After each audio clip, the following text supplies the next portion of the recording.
Hi, Angeli. Sorry this is late, but I wanted to go over some the questions you had about your app here. So I have the application open, the MVC Medical app, and I noticed under View there's two different Java files. The minor UI, which for some reason doesn't show the GUI version, but it has some of the code here.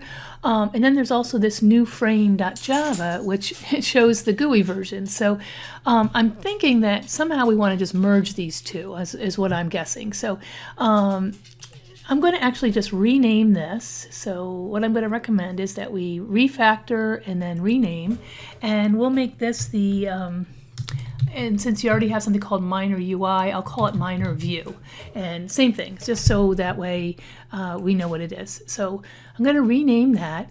Now, so it looks like you want to have a username, a user age, and a guardian. And that's what you're going to show on the screen, which is great. You have your next, your previous, your update, your delete, and your add. Okay, that's all real good. Let's go to the source next. So in the source, this is where I think some of the minor UI code needs to go. So let me go back over for a second to the design view. The next thing I would do too is just to rename some of these fields so that right now, if you look over on the right-hand side, and you'll see that on the bottom here, it says properties, and over on the far right, it says code. And if you click on code, you can see that this will give us the name of the field. So rather than having the name be J text field 1, it might make more sense to call this username. And then that makes it, when we do the coding, a lot easier.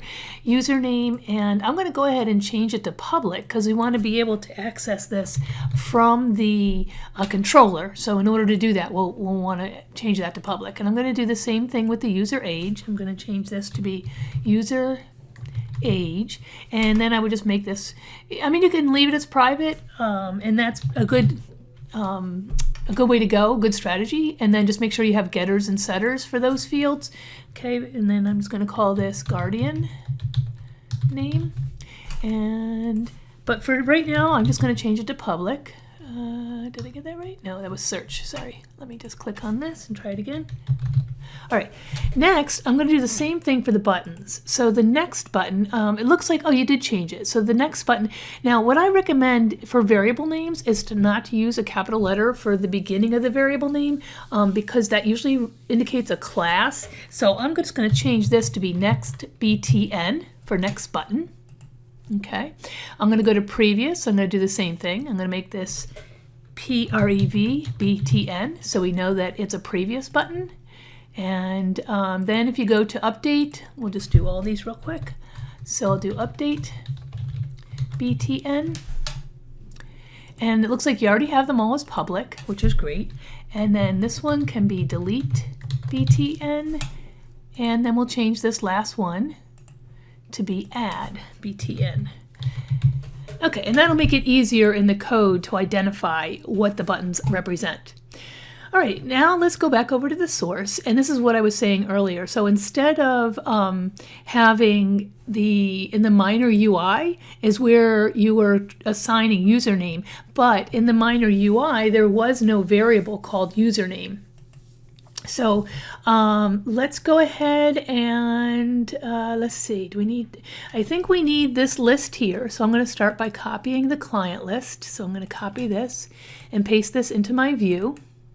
So that way we pass it in to this particular, to this GUI, okay, because we'll eventually get rid of the minor UI.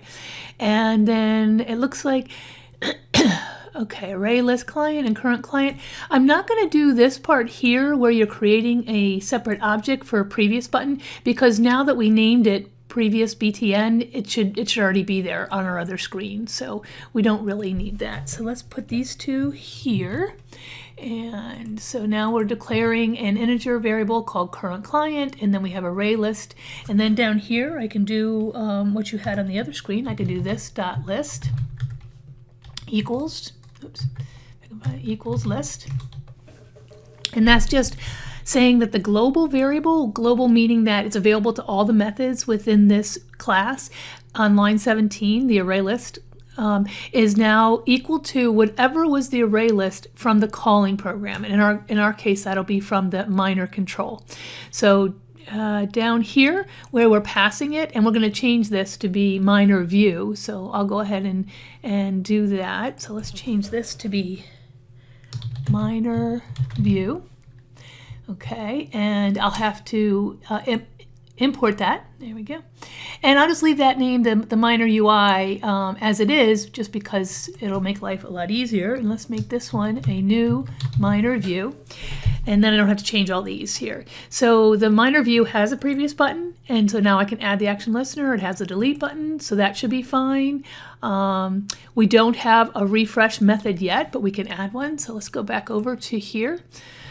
All right, so next let's go ahead and set it up so that we can put these first two. Actually, I'll just copy this whole thing because we need all of this. So let's copy this and paste it into the minor view here. So I'll just paste it here, and then I'm going to have an extra curly bracket. Let's get rid of that. Oops. Okay. Username. So when I changed the variable to username, I did use lowercase u, right? Because I wanted our variable names to have a little u. And then the same thing, user age. There we go. And list.get current client. Now we do want to start current client with a value. So let's start it out as equals 0. Okay, so that way we know that we're on the first one. .get username, and then current client .get user age.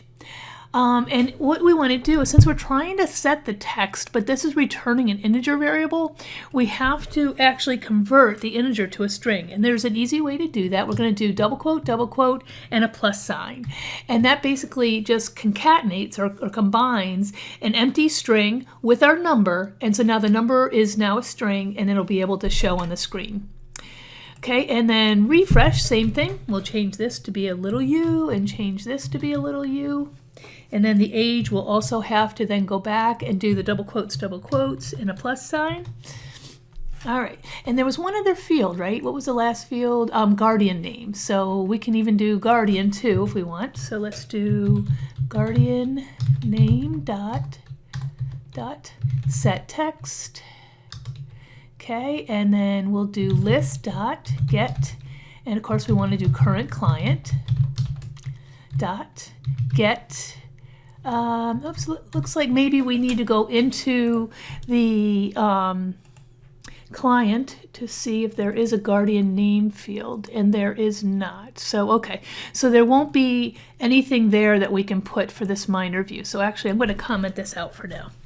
All right, so we'll have to take a look at that, but for right now, what you might want to do is instead have an array list of have your array list contain the minor class, a list of minors, instead of a list of clients. But I just want to try and first start by correcting the errors. So, all right, I'm going to close up the generated code because we're not real worried about that.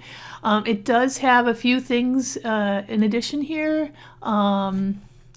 So let's see. I am going to get rid of this main because we already have a main, okay, because we're going to use our controller as the starting point. So I am just going to delete. Looks like I'm just going to cut that out. There we go. All right. So that fixes our GUI for the minor view. So let me go ahead and save that. All right, and then minor UI for right now, we'll just leave it there, but we're not going to use that.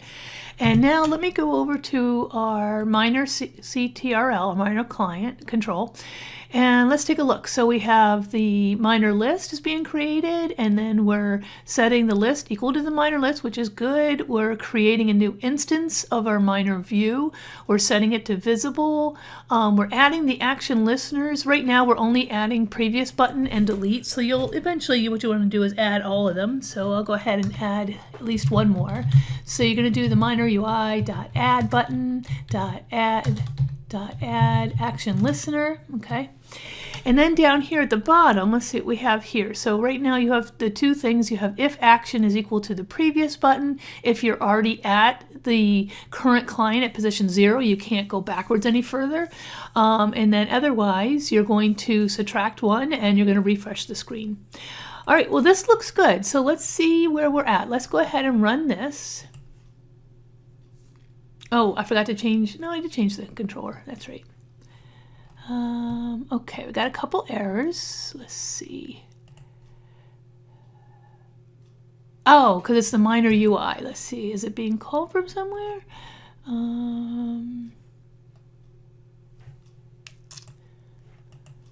It shouldn't actually ever call minor UI. So, did I miss something? No, it just doesn't. Okay, let me just, I'm going to comment these out here. And I'm going to comment these out here. And what I'm going to do is I'm going to just, actually, let's go ahead and just delete this file because I'm afraid that if I don't, I'll miss something. There we go. All right, let's try this again. Sometimes it helps too if you do this hammer with a brush, and this will do a clean build of your entire application. Okay, so this is still saying, so this will tell me exactly, oh, here we go. This is probably why we're having that problem, because I'm trying to import and I just deleted it. Okay, now let's try the clean and build again. There we go, build successful. Now let's try and run it. And it looks like we have a username of A and an age of 5. If we go to previous, down here in the bottom, we get you're on your first item in the list. Now next doesn't have anything happening yet, so you'll want to add the code that I showed earlier for next. And then when you get to that point, when you do the add now, what I recommend is that you add a blank screen and then add a new button that says like submit, so that, or even just add whatever you want it to be, and then once they put the fields in, you click on that, and then that will add it to the array list.